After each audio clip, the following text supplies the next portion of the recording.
Vielen Dank, Herr Generalsekretär. Die Ukraine erwartet von dem Gipfel in Vilnius ja weiterhin eine formelle Einladung in die NATO. Würden Sie sagen, dass nach dem Verteidigungsministertreffen in der vergangenen Woche eine solche Einladung endgültig vom Tisch ist und dass es nur noch um Zusagen unterhalb dieser Schwelle gehen kann? Und Herr Bundeskanzler, Sie verweisen ja immer wieder auf den Beschluss von Bukarest 2008, wo es der Ukraine bereits eine Beitrittsperspektive gegeben wurde. Können Sie sich als Ergebnis des Gipfels in Vilnius eine Formulierung vorstellen, die über Bukarest hinausgeht?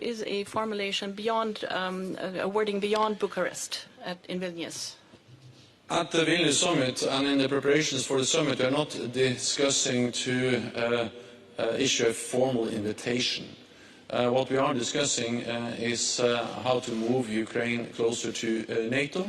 And there are ongoing consultations, and I'm not in a position to preempt the outcome of those consultations. But what I can say is that allies actually already agree on a lot. We agree on that NATO's door is open. We have demonstrated that with the invitation of Finland and Sweden. We also agree on what we stated in 2008, that Ukraine will become a member of the alliance. We also agree that it's not for Russia, but for Ukraine and NATO allies to decide when the time is right to invite Ukraine. Russia doesn't have a veto over NATO decisions. But most importantly, we all agree that the most urgent and important task now is to ensure that Ukraine prevails as a sovereign, independent, democratic nation in Europe. Because unless we do that, unless Ukraine prevails, there is no issue to be discussed at all related to membership. So therefore, I'm absolutely confident that at the Vilnius summit, allies will reiterate their strong support to Ukraine and the need to, both bilaterally but also through multilateral institutions, provide support to Ukraine for as long as it takes. Ich habe nicht viel hinzuzufügen. Wir haben die Bukarest-Entscheidung, die unverändert und the Bucharest decision remains. The Bucharest decision remains, and we need to focus on the task at hand. We need to support Ukraine to defend its country, its integrity and sovereignty. Next question, please. Sie hatten, Herr Bundeskanzler, das jetzt in der nationalen Sicherheitsstrategie festgeschriebene 2%-Ziel der NATO erwähnt. Jetzt gibt es ja mittlerweile Aufforderungen, zum Beispiel vom Bündnispartner Estland, dieses NATO-Ziel höher zu schrauben, also auf 2,5% etwa, um 2% eher zur Untergrenze zu erklären. Findet das die Zustimmung der Bundesregierung, all dieweil es ja auch Meldungen gibt, dass der Verteidigungsetat gar nicht so stark steigen soll im kommenden Jahr? Is not supposed to increase that much next year. I'm Secretary General on the 2% goal in the national security strategy, which you commended right now. It reads that Germany wants to achieve this in a multi-annual average, meaning that it would be okay if it would be below 2% for 1 year or another. Is that enough for you, and as from a NATO perspective? Thank you very much for these questions. We took all the necessary preparations for us to reach the 2% goal. We do this with the federal budget, but also by using the special fund that was conceived to actually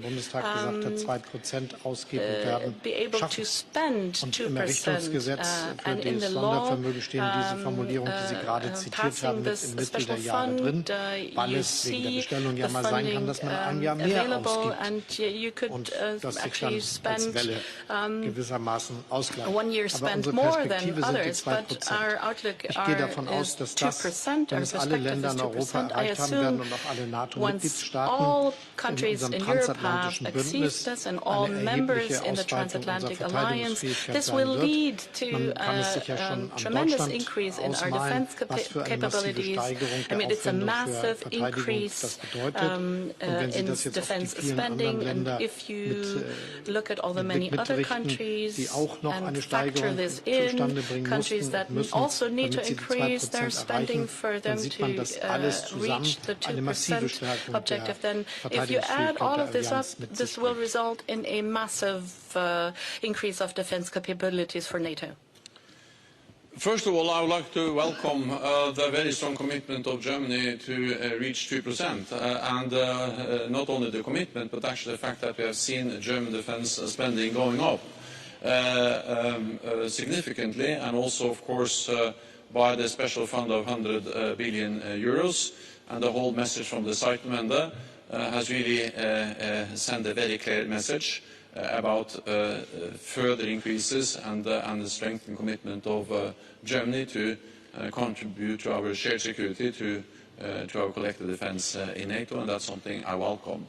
And we have seen that commitment not only in words but also in deeds, because Germany has taken important decisions to acquire new modern capabilities, including fighter jets and more air defenses and many other types of defense capabilities, which are important for Germany, but also for the whole of NATO. The need to reach 2% reflects the fact that we live in a more dangerous world. And again, it will be for the leaders when they meet in Vilnius to decide the exact language. But I have argued in favor of regarding 2% as a minimum, because when you look at the capability targets, the capabilities we need to strengthen our collective defense in the way we have agreed, for many countries it will require actually more than 2%. Then, of course, the reality is that when you have a 2% guideline, there will always be fluctuations in GDP. So suddenly you have a pandemic and GDP goes down, and then you may have a high percentage. So these kind of fluctuations will always be the case. But there is a big difference fluctuating around 1% or 1.5% and fluctuating around 2%. So the most important thing is that we have a significant increase in defense spending, and that we meet the capability targets which we agree which we have agreed in NATO.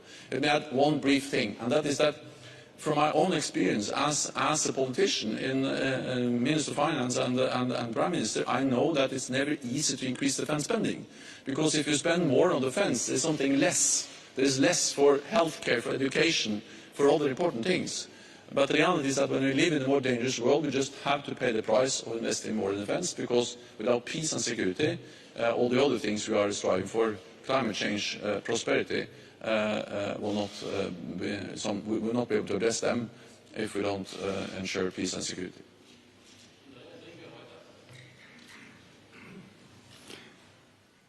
Generalsekretär, ich hätte ganz gerne eine Frage zu Ihrer eigenen Zukunft gestellt. Können Sie hier sagen, ob Sie für eine Verlängerung Ihrer Amtszeit zur Verfügung stehen? Es gibt immer mehr Regierungen, die das vorschlagen, dass zumindest Sie für einen Übergangszeitraum bis April nächsten Jahres zur Verfügung stehen, weil man sich noch nicht auf einen anderen Nachfolger oder eine Nachfolgerin geeinigt hat. Der Bundeskanzler nochmal eine Frage zu einem anderen Thema, nämlich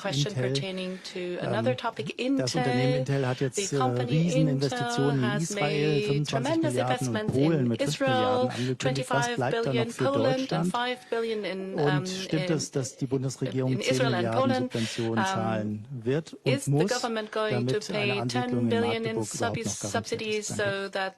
Intel will establish a business location in Magdeburg. So I have nothing new to say about this. I have no intention of seeking extension of my term. My only plan is to be focused on my task as Secretary General and do my job here until my tenure ends this fall, and I have really no other plans. Vielen Dank für die Frage. Thank you very much. Thank you very much for this question. As you know, I'm going to meet representatives of Intel today. It was publicly announced, and I will answer your questions at a different press conference.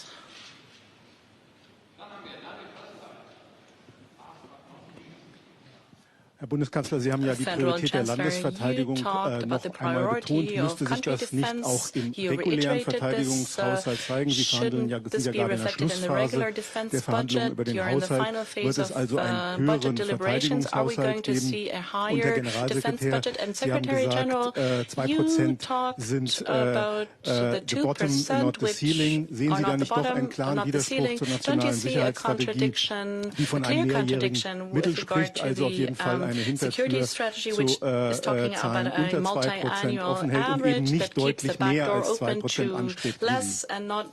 strives to have more than 2% like Vielen you. Dank für die Frage. Vielleicht doch noch mal. Thank you very much for your Wir question. haben ja Let me eine ehrgeizige reiterate, Ausweitung unserer we Verteidigungsanstrengungen vorgenommen. Wir haben jetzt viele proposed an Bestellungen ausgelöst, ambitious weitere werden noch folgen. enhancement of our Und deshalb gehen wir defense davon aus, dass wir effort, mit den Mitteln aus dem and we Haushalt und assume den Mitteln, that with the die aus dem funding from the Sondervermögen budget and the funds zusammenstammen, that we wir have die from the 2% special auch fund, erreichen that we werden. will be able to achieve the Ansonsten, 2% wenn du nicht auf threshold. Copyright bestehst, mache ich If mir you die don't vorletzte insist Antwort des on Generalsekretärs copyright, zu I will 100% zu reiterate eigen und what werde the Herrn Secretary Hebestreit General bitten, just Sie said. irgendwann mal I will meine take it Erklärung over einzubauen und nicht 100%, anzugeben, and I dass will es von Herrn ask Stoltenberg ist. the press secretary to say that it was my statement and not the Secretary General's.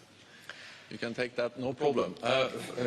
First of all, the thing is that the National Security Strategy is a very important document, and I welcome that, and it expresses and formulates a very strong commitment of Germany to our collective defense, to our transatlantic bond, to NATO, and also the need to invest more in defense. And as I said, if you look at Europe on average, the fluctuations have been around 1.5% more or less. And of course, if the fluctuations then ends up around 2%, we are in a very different world, which will be a huge improvement. Second, when I refer to 2% as a minimum, that reflects the reality that when you look on the NATO capability targets, the forces we agree to have on high readiness, and the force structure we need to actually deliver on strengthening our collective defense, then for many allies, depending on how much they have invested in the past, where they are, this will necessarily mean more than 2% and also fluctuations on levels above 2%. But with uncertainties related to GDP, there will always be fluctuations. Ladies and gentlemen, this concludes our press conference. Thank you so much.